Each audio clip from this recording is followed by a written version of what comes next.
Hello everyone. Sorry. Hi everyone, कैसे आप सभी लोग। उम्मीद करती हूँ आप सभी अच्छे होंगे, पढ़ाई अच्छे से कर रहे होंगे। आज की वीडियो में मैं आप लोगों के साथ अपना आज का स्टडी रूटीन शेयर करने वाली हूँ। अभी टाइम हो रहे हैं दिन के ऑलमोस्ट 11:30 और वैसे दिन की शुरुआत तो 5 बजे ही हो रखी है। और सच बताऊँ ना तो आप जितना जल्दी अर्ली मॉर्निंग में उठते हो उतना ज़्यादा आपका टाइम सेव होता है। जो सोने का हम लोग मान लो मैं यूजुअली 6:30 या 7 भी कभी कभी हो जाता है, तो उतने बजे तक उठती हूँ। पर मैंने अभी कुछ दिनों से ही ये रूटीन फॉलो करना शुरू किया है कि मुझे अर्ली मॉर्निंग उठना है। तो मैंने अलार्म भी कैसे लगा के रखा है 5 बजे का, फिर 5:01 पे, 5:02 पे, 5:03 पे। शाबाश बेटा, बहुत बढ़िया। कैसे नहीं उठूंगी मैं, फिर उठना तो पड़ेगा ही। तो और ये टेक्निक मेरे लिए काम करता है। मैं उठ जाती हूँ, फिर 2-3 बार अगर मैं अलार्म को बंद करती रहूँ उठती रहूँ तो फिर उतने माइंड चेंज हो जाता है, फिर कि लगता है कि उठ जाओ। 5 बजे उठी और फ्रेशनअप हो गई, थोड़ा छत पे जा करके योगा एक्सरसाइज जो करती हूँ आजकल फिर से कंटिन्यू किया है। एंड फिर नहा ली थी, फिर उसके बाद से अपना स्टडी कंटिन्यू किया।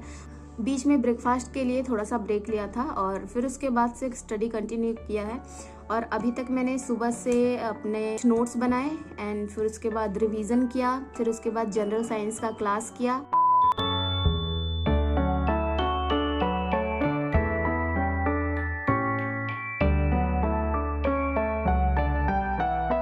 इस व्लॉग में मैं कोशिश करूंगी कि अपना नाइट तक का स्टडी रूटीन पूरा आपके साथ शेयर करूं। देखो, ऑन एन एवरेज स्टडी की बात करें तो आपको डेली का 7 से 8 घंटे, ये सबसे मैं कम से कम बता रही हूँ, मतलब मिनिमम बता रही हूँ। और मैक्सिमम में तो फिर आप अपनी लिमिट के अनुसार कितना भी पढ़ सकते हो, एटलीस्ट 10 से 12 घंटे। और बिलीव मी, जब आप मन से पढ़ने बैठोगे ना तो आपको खुद ही टाइम का पता नहीं लगेगा और लगेगा कि यार आज टाइम कितना जल्दी चला गया और मुझे थोड़ा सा और वक्त मिल जाता तो मैं और कुछ भी अपना आज के दिन में कवर कर ले।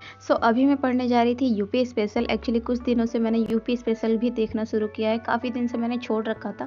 बट आरओ के पेपर में यूपी स्पेशल से भी क्वेश्चन पूछे जाते हैं, वो भी अच्छे अमाउंट में और ज़्यादातर फैक्चुअल पूछे जाते हैं। अपनी इस प्रिपरेशन जर्नी में मैंने एक चीज़ तो बखूबी सीख लिया है कि आपका सिलेक्शन कंफर्ट जोन में रहकर नहीं होने वाला है। आपको सबसे पहले खुद को समझना होगा कि आप जितना मेहनत कर रहे हो वो उतना एग्जाम के लिए सफिशिएंट है भी या नहीं। I mean, ये आपसे बेहतर और कोई नहीं बता सकता है। तो ये यूपी स्पेशल की बुक मैंने पिछले साल ही खरीदी थी जब आरओ का पेपर देना था। तो यहाँ पर देखो, इसके पहले ही पेज पर यूपी से रिलेटेड सारी संक्षिप्तियाँ दी हुई हैं और ये सब इम्पोर्टेंट। यूपी स्पेशल निपटाने के बाद अब मुझे बनाना था लंच, तो इसके लिए मैं आ गई किचन में। 1 hour later.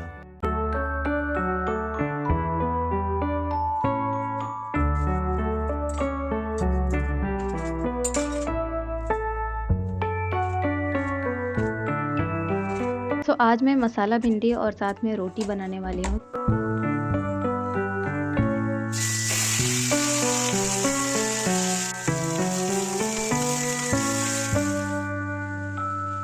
तो दीपिका आने वाली थी तो मैंने उससे मंगा लिया था एक 10 वाला फ्रूटी। फिर मैं इसको पी और अभी खाना वगैरह खा के थोड़ा रेस्ट किया था एंड उसके बाद अभी पढ़ने जा रही हूँ ज्योग्राफी। और देखो, आप जितना ज़्यादा चीज़ों को बार बार रिवाइज करोगे ना, मतलब किसी एक चीज़ को आप बार बार पढ़ोगे तो आपके क्वेश्चन गलत होने के चांसेस उतने ही कम हो जाएंगे। और ये चीज़ मुझे पहले पता नहीं थी। मुझे लगता था एक बार रीडिंग मार लिया बस हो गया, मतलब बस ये लगता था कि चलो इसको पढ़ा हुआ है। बट सिलेक्शन के लिए केवल पढ़ना ज़रूरी नहीं है, आपको उसको रिवीजन करना यही सबसे ज़्यादा ज़रूरी है, वो भी बार बार रिवीजन। ज्योग्राफी कंप्लीट करने के बाद अब बारी थी लूसेंट पढ़ने की और लूसेंट से इन दिनों मैं पॉलिटी रिवीजन कर रही हूँ। तो अभी मैं पढ़ रही हूँ वित्त आयोग का चैप्टर। अब देखो, ये किस आर्टिकल के तहत आता है ये तो इम्पोर्टेंट है ही, साथ ही साथ अभी तक जितने भी वित्त आयोग के अध्यक्ष बने हैं और कितने वित्त आयोग का गठन किया गया है उन सबको क्रोनोलॉजिकल ऑर्डर में अच्छे से प्रिपेयर करना ज़्यादा ज़रूरी है। लूसेंट पढ़ते वक्त मुझे नींद बहुत आ रही थी तो मैंने सोचा कि चलो 10 मिनट का नैप ले लेते हैं। पर 10 मिनट का नैप कब 1 घंटे में बदल गया पता ही नहीं लगा। 4:30 बजे के आसपास मैं सोई थी और 5:30 बज गया था। फिर उसके बाद मैं उठी, मुंह हाथ धो ली, स्पेक्ट्रम पढ़ा एंड उसके बाद फिर आज सुबह करंट अफेयर पढ़ा नहीं था तो मैंने सोचा कि अभी पढ़ लेते हैं। इसको पढ़ने के बाद मैंने सुबह ही अपने शॉर्ट नोट्स में सब्जेक्ट मेंशन कर रखा था कि मुझे आज कौन कौन से सब्जेक्ट रेडी करने हैं। तो अभी तक revision, science lecture, geography, history, UP special, current affair, Lucent और अभी मुझे इंडियन मैपिंग की क्लास देखना है, हिंदी पढ़ना है, साथ में हिंदी का क्विज और मिनी टेस्ट लगाना है।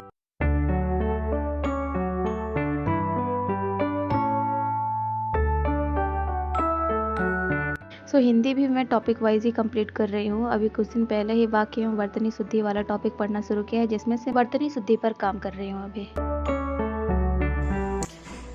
गाइज अभी बज रहे हैं रात के 9। अभी आप लोगों को जैसे मैंने दिखाया, शाम को मैं बहुत ज़ोरों की नींद आ रही थी, गई थी बस 10 मिनट का नैप लेने के लिए बेड पर कैसे 1 घंटा सो गई पता ही नहीं लगा। बट ठीक है, उसके बाद मुझे काफ़ी फ्रेश लग रहा है। अदरवाइज़ नहीं सोई थी तो बहुत जमा ही आ रहा था मुझे और पढ़ने में कंसंट्रेशन नहीं बैठ रहा था, तो इसके लिए मैं सोची थोड़ा सो लेते हैं, पर 1 घंटा सो गई। खैर कोई बात नहीं। ऑलमोस्ट चीज़ें कंप्लीट हो गई हैं जो मैंने दिन का आज सोचा था कि मुझे क्या क्या करना है। अभी बचा हुआ है मिनी टेस्ट लगाना और हिंदी क्विज लगाना। ये सब तो हो जाएगा, ज़्यादा टाइम नहीं लगता है इसको, 1 घंटे में दोनों ही निपट जाएगा। और मुझे अभी मेन मैपिंग, इंडियन मैपिंग का क्लास करना है। आज सुबह की शुरुआत की थी मैंने 7 बजे से और अभी बज रहे हैं 9। ऑलमोस्ट मेरा आज 7 से 8 घंटे प्रोडक्टिव स्टडी हुआ है। एंड आई नो घंटे मैटर नहीं करते हैं, आप जितना पढ़ रहे हो वही सबसे ज़्यादा, आप जो भी पढ़ रहे हो कंसंट्रेशन के साथ अच्छे से पढ़ रहे हो, बस वही मैटर करता है।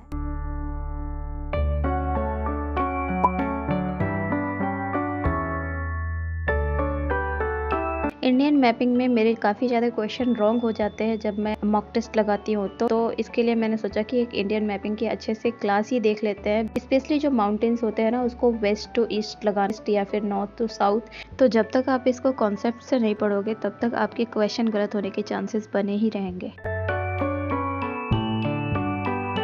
तो ओके गाइज, आज के लिए बस इतना ही। मुझे लगता है कि आज का दिन काफ़ी अच्छे से गया, प्लानिंग के अकॉर्डिंग ज़्यादा कुछ मिस नहीं हुआ और जो भी पढ़ा अच्छे से समझ आया।